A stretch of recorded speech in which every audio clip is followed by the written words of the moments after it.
Actually, we can start if you want. Yes, I think. Yeah.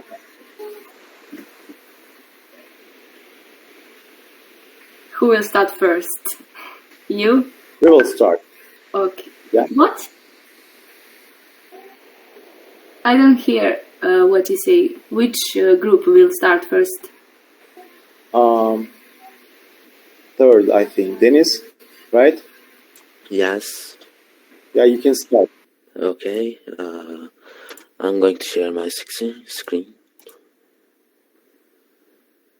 Can everyone see my presentation? I can see quite well. Okay, then I start. Hello, my dear teachers and my dear friends. Today, we have a presentation for you. This presentation about Aziz Sancar. We are the Turkish Group 3. Why did we choose him? Because he did studies on DNA and make our country proud. He was awarded the 2015 Nobel Prize in Chemistry together with his partners, American Paul Modrich and Thomas Lindell. He's alive. Let's talk about his biography. He was born in Savur in Mardin in 1946. He started the Istanbul University Faculty of Medicine in 1963. He finished the university with first grade. He worked as a doctor in Savur for 2 years after he finished the university. In between 1971 and 1977, he attended the University of Texas at Dallas, where he attended the university's molecular biology program and Caucus Research Lab.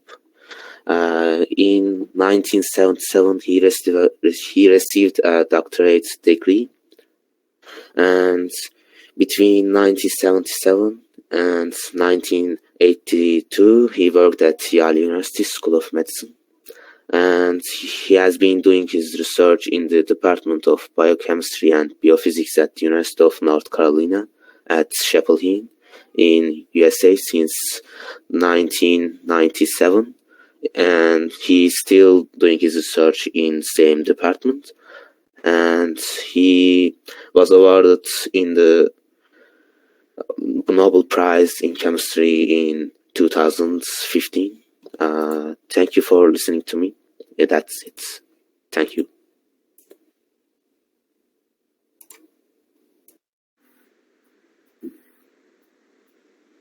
Thank you very much. Thank you, Dennis. Thank you. And the next one was, I will check. I think Mustafa, right? Yep, you're right. Are you ready? Yes, I am ready, indeed. Okay. Okay, let me share my screen.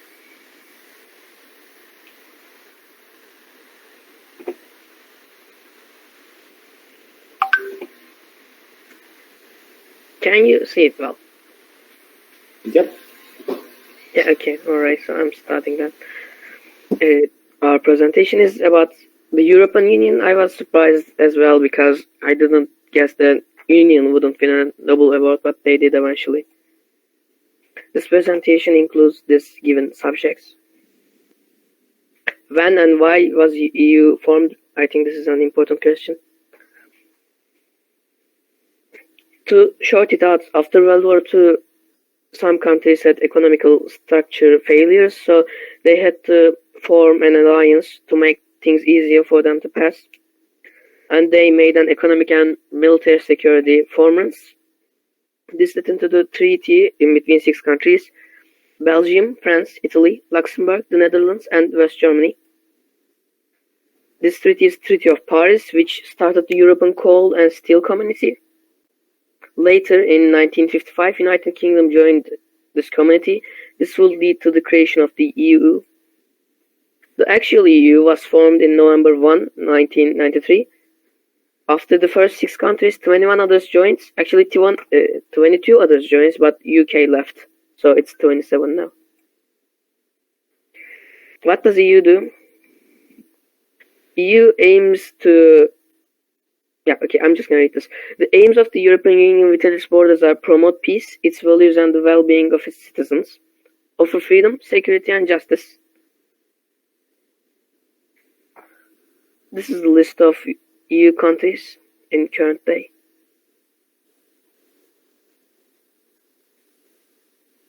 And the other subject is 2012 Nobel Peace Prize because EU won this prize. This prize was given to European Union, and the reason was for over 6 decades of having contributed to the advancement of peace and reconciliation, democracy and human rights in Europe. This decision highlighted the reconciliation of France and Germany, which had fought over a 70-year period. Thanks for listening. This is all. Thanks, Thank you. Mustafa. It was really interesting and funny, though. I aimed it to be that way. Yeah. And who's the next one? Who was the next one? You remember? It was me. I think Beyza, right? Yes. Okay. Please share your screen.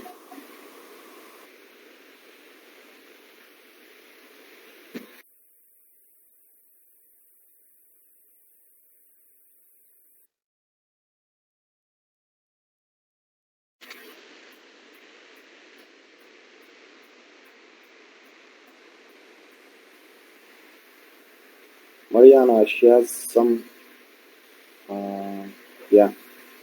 connection problem. Oh yeah, she was here now. Okay. Sorry about that. Mhm.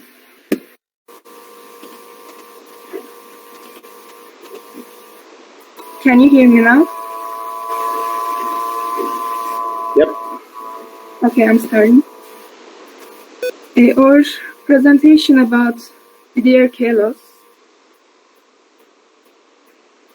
recipient of the 2019 Nobel Prize in Physics. Biography. Didier Queloz was born in Switzerland and studied at the University of Geneva. Beyza, sorry. Yeah. We can't see the scrolling. So can you make it bigger? Full screen, I mean. Oh yeah. Now I see the biography. Oh, okay. Biography.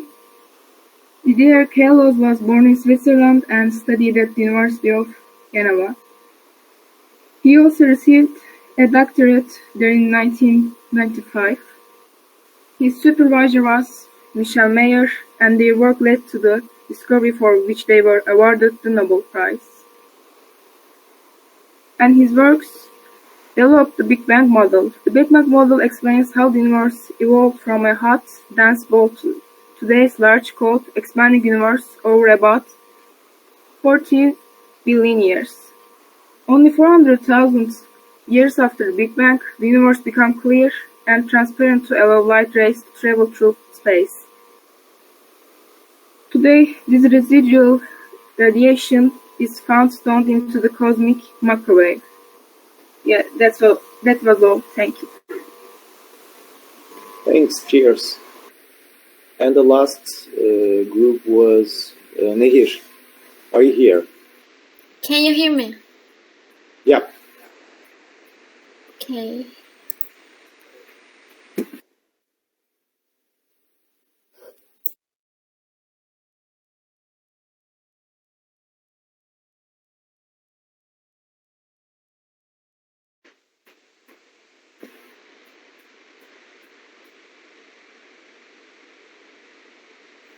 Can you see the screen? Yes. Clear.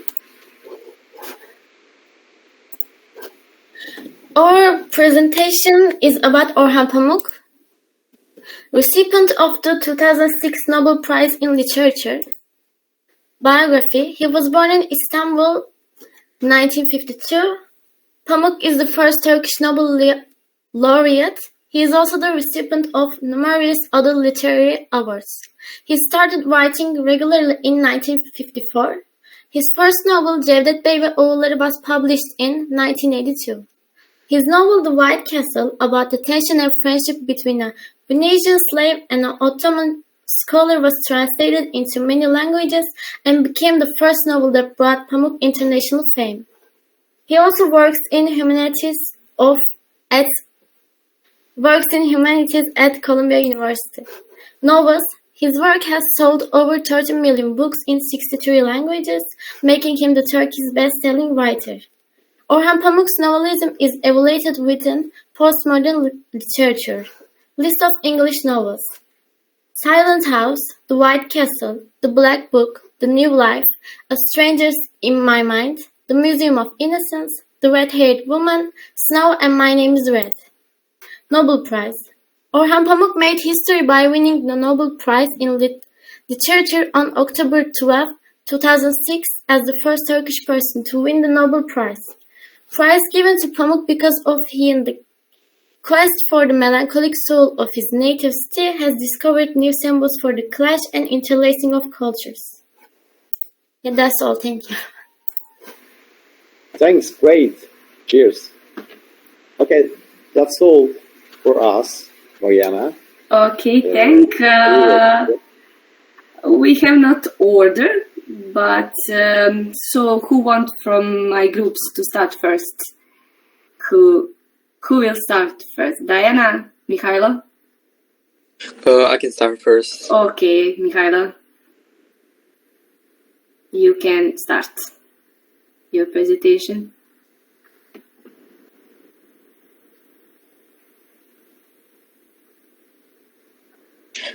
Can you all see my screen? Yes, and we yes. Okay. Can you all see my presentation? Now, no. No, no longer. Do you want to I put that presentation if you want? If you and then you can tell me when to Okay. go other side. Okay? Do you want that? Yes. Okay. I will present for you, and you will say me when to start second slide. Or wait. It's okay, take your time. Okay. Thank you. Just to see how to, okay.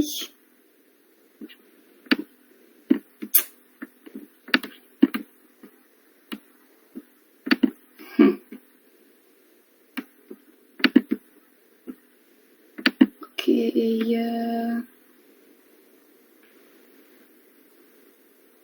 can you see? Okay, yeah. Yeah. Okay. Can you all hear me well? Mm-hmm. Hello everyone. My group's theme was Ivo Andrić and his life. So we can start the presentation. Biography about his life. The future great Serbian writer was born in Travnik by happenstance during his mother's visit to her relatives on October 9th, 1892. After schooling in Visegrad and Sarajevo, Andrić studied subjects such as history and philosophy at universities in Zagreb, Vienna, Graz, and Krakow. Andrić worked for an association of the southern Slavic countries, and after the formation of Yugoslavia, he served as a diplomat for the country. Beginning in the 1940s, he devoted himself mainly to his writing. Andrić married late and had no children. Next slide. And about his work. Ivo Andrić initially wrote poetry, and his ideas were influenced by philosophers. However, it was the historical epic that would become his main literary genre. He wrote novels such as The Bridge on the Drina, Bosnian Chronicle, The Woman from Sarajevo, The Damned Yard, short stories such as Yelena, the Woman of My Dream, The Bridge on the Dnieper, essays such as The Artist and His Work, History and Legend, Paths, Faces, Landscapes, and poems such as Exponto and Unrest. His works have been translated into 50 languages so far, which shows that the Serbian Nobel Prize winner is still very much alive all over the world. And only this year, the rights for translation into Turkish, Bulgarian, Romanian, Spanish, English, Japanese, Korean, Italian, Esperanto, and Slovenian were granted. Next slide. Nobel Prize. The Nobel Prize in Literature in 1961 was awarded to Ivo Andrić for the epic force with which he has traced themes and depicted human destinies drawn from the history of his country. The Nobel Committee selected him over writers such as J.R.R. Tolkien, Robert Frost, John Steinbeck, and E.M. Forstyn. Afterwards, Andrić's work found an international audience and were translated into a number of languages, as I mentioned. In subsequent years, he received a number of awards in his native country. The next slide. This is just a short video of how the awards ceremony looked.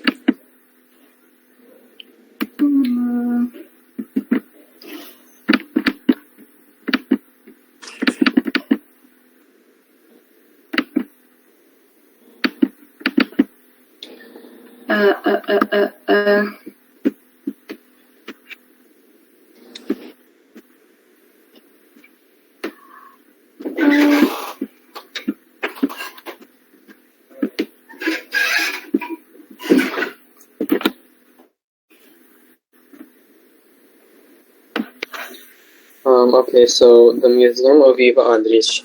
The Ivo Andrić Memorial Museum was opened in 1976 in an apartment of Andrić Venac 8, where the writer and his wife, Milica Babić, have lived since 1958. The authentic layout and appearance of the entrance hall, salon, and his study have been opened in the remaining adapted space, which chronologically follows the life and work of the Nobel Prize winner. And on the photos, we can see how his study actually looked and the statue that was made for him.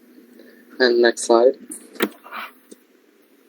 And a fun fact, the Pioneer Park in front of Andrić's home was the writer's favorite place for solitude and a break from writing, but also starting point for a walk to Kalemegdan in Belgrade. And on the photo, there's the bench where he liked to sit. And on there is a plate with a QR code that leads you to his site and some information about him. And next slide. That's all. So thank you for your attention.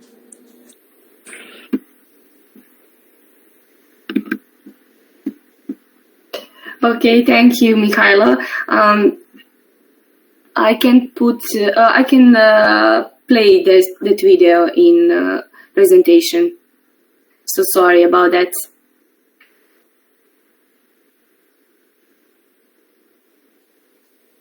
Did you hear me? Yeah, it's okay, Mariana. Okay, my second group, Diana. You could show your screen because I'm too clumsy for that. And Violetta is supposed to start. Okay. I will wait for that.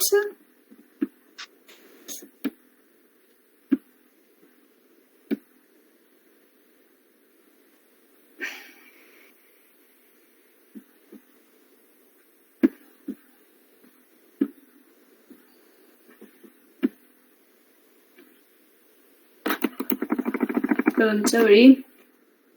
Okay. Do you hear me? Yes. Okay. Hello. Today we're having a presentation about Berta von Suttner. Berta Kinsky was born on 9th June 1843 at King's Palace in the district of Prague. Her mother came from a untitled nobility, which was the reason for Bertha to be excluded from Australian nobility. Her dream was to become an opera singer, but she suffered from stage fright. In the summer of 1872, she became engaged to Prince Adolf, but he died at the sea that October while traveling to America to escape his debt. In 1876, she became Bertha von Suttner, but by secretly marrying Arthur von Suttner. With him by her side, she got engaged in journalism and started peace activism. She became known internationally as the editor of international pacifist journal Die Waffennieder, named after her book. In the 1987, she presented Emperor Franz Joseph I of Australia with a list of signatures urging the establishment of an international court of justice and took part in the first Hague Convention in 1804, she addressed the International Congress of Women in Berlin and for 7 months traveled around the United States, attending a Universal Peace Congress in Boston and meeting President Theodore Roosevelt. Now it's my turn. She won Nobel Peace Prize in 1905. We have here what she said when she took the prize, but I'm not going to read it because it's too long, and you're probably not going to listen to it. So basically what she wanted to say was that Hague Conference should not be discussing how to win the war against the other country, but they should discuss how to end it and how to make peace in the world.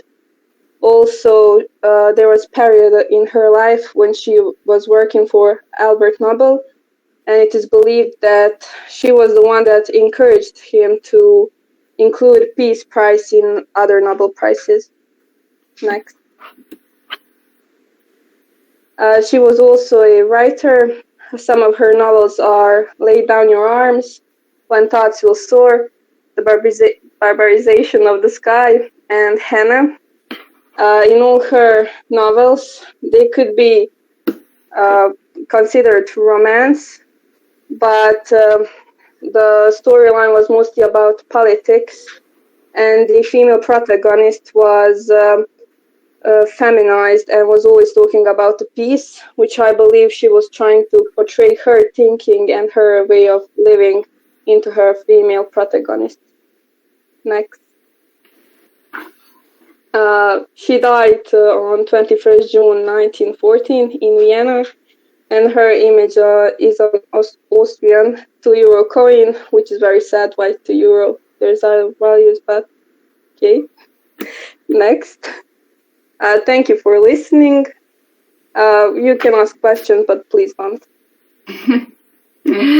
Okay. I don't have questions. I have a question. Okay. Just kidding. Uh, I think it's done, right? Yes, we are done. Okay. That's my last group. All my students and your students also. Thank you guys. It was great. Thank you. Okay, thank you very much for this meeting and sharing this presentation. I'm glad to meet everyone, and